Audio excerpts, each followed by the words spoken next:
মাস ধরে ইলেকশন চলছে, তাই এখন আমরা কোনো সিদ্ধান্ত পলিটিক্যাল লোকেরা নিতে পারছি না। সরকারে থাকলেও এর মধ্যে কিছু কিছু দুষ্টু লোক একটু দুষ্টুমি করছে।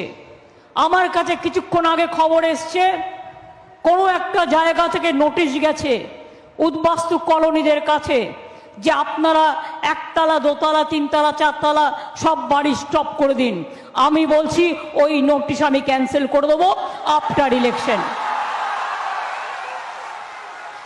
কারণ এসব সিদ্ধান্ত নিতে গেলে আমার সাথে কথা বলে নিতে হয়।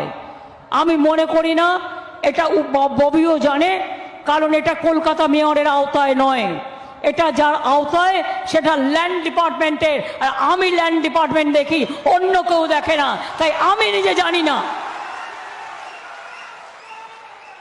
কোনো কেউ বসে, সিপিএম এর কোনো অফিসার বসে এটা করেছে, আমি তার 20 দাঁত ভেঙে দেবো। আমি বলে গেলাম আপনাদের কাছে,